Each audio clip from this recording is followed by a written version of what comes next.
लेता है, मैं कुछ कहूं तो तराजू निकाल लेता है, मैं इसलिए भी तेरे फन की कद्र करता हूं तो झूठ बोल के आंसू निकाल लेता है। महोदय, मैं प्रधानमंत्री जी से कहना चाहता हूं कि आप ही ने 1 मार्च 2018 को किंग अब्दुल्ला को, जॉर्डन के किंग अब्दुल्ला को मेहमान बना करके इसी दिल्ली में एक कॉन्फ्रेंस में कहा था कि मैं मुसलमानों के एक हाथ में कंप्यूटर और दूसरे हाथ में कुरान देना चाहता हूं। कंप्यूटर देने की बात तो छोड़िए, पढ़ाई के लिए जो स्कॉलरशिप मिल रही थी उसको भी छीन लिया आपने। किसको संतुष्ट करने के लिए? हम समझते हैं इस साजिश को। आप माइनॉरिटी मिनिस्ट्री का बजट काटते काटते एक दिन मिनिस्ट्री को ही बंद कर देना चाहते हैं।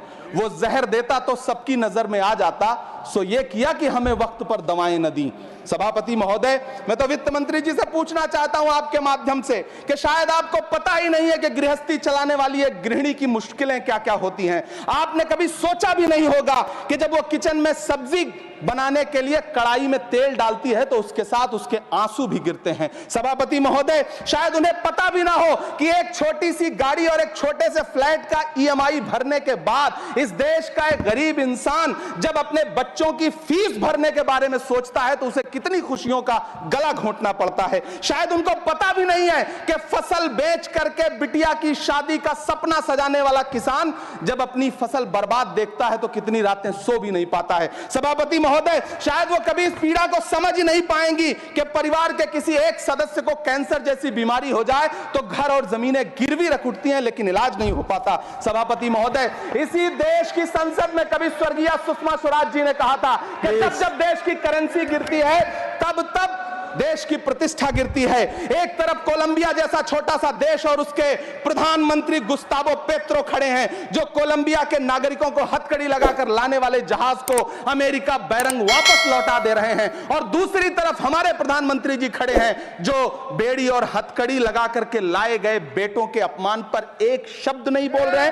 सभापति महोदय, मैं इतिहास के पन्ने पलट रहा हूं, मुझे 2 किरदार याद आ रहे हैं। एक तरफ निक्सन के 7वें बेड़े की धमकियों के सामने लोहे की तरह अडिग इंदिरा गांधी खड़ी हैं, तो दूसरी तरफ खुद ही नमस्ते ट्रंप का नारा लगाते हुए प्रधानमंत्री जी खड़े हैं। मेरे कानों में सुषमा स्वराज जी की आवाज गूंज रही है।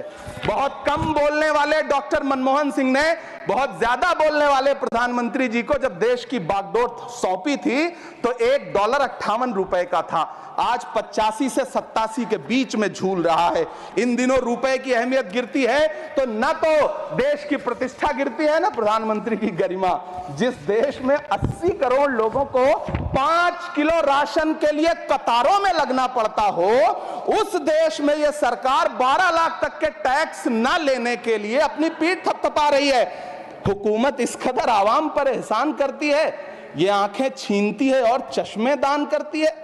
सभापति महोदय, महाराष्ट्र का भिवंडी हो, मालेगांव हो, इचलकरंजी हो, यूपी का बनारस हो, मुआयमा हो, मुबारकपुर हो, रांची का छोटा नागपुर हो, बिहार का भागलपुर हो, हर जगह बुनकरों की उम्मीदें तोड़ रही हैं, लेकिन इस सरकार के पास उनके लिए कुछ भी नहीं है। मुरादाबाद का पीतल उद्योग, कानपुर का चमड़ा उद्योग, सहारनपुर का लकड़ी उद्योग, फिरोजाबाद का चूड़ी उद्योग, अलीगढ़ का ताला उद्योग, सब सरकारी प्लानिंग से तबाह हो रहे हैं। इन तमाम के बीच सरकारी सपोर्ट से बस एक उद्योग फल फूल रहा है, नोएडा का नफरत उद्योग। सभापति महोदय, जिस देश में 40 से 45% मेडिकल फैकल्टी की सीट खाली हो, वहां बजट में 75,000 नए मेडिकल सीट्स का ऐलान हो रहा है। सरकार बहादुर, कम से कम इस देश के पढ़े लिखे युवाओं को तो मूर्ख समझना बंद करिए। वो अब तिजारती पहलू निकाल लेता है। पहले 7500 मेडिकल सीट्स बाद में बनाइएगा, पहले जो एम्स में 2161 पद खाली पड़े हैं उनको तो भर दीजिए। वो अब तिजारती पहलू निकाल लेता है, मैं कुछ कहूं तो तराजू निकाल लेता है, मैं इसलिए भी तेरे फन की कद्र करता हूं तो झूठ बोल के आंसू निकाल लेता है। सभापति महोदय, फिर झूठ आया है, मैं उसे मिथ्या कर दे रहा हूं। शायरी में बार बार आ जाता है, क्या करूं महोदय। काश ये बजट, सभापति महोदय, वो एक शब्द मैं मिथ्या कर दे रहा हूं सर, वो एक शब्द को हटा दीजिए। ध्यान रखें, ऐसे जो भी शब्द होंगे आपके वहां। सभापति महोदय, काश ये बजट बीपीएससी के पेपर लीक की शिकायत करने वाले नौजवानों पर बरसती हुई पुलिस के लाठियों पे, जख्मों पर मरहम लगा पाता। सभापति महोदय, पिछले 80 दिन से 70 साल का एक बुजुर्ग एमएसपी की लीगल गारंटी मांगता हुआ आमरण अनशन पे बैठा हुआ है। काश ये बजट किसान नेता जगजीत डल्लेवाल की टूटती हुई सांसों की पीड़ा सुन पाता।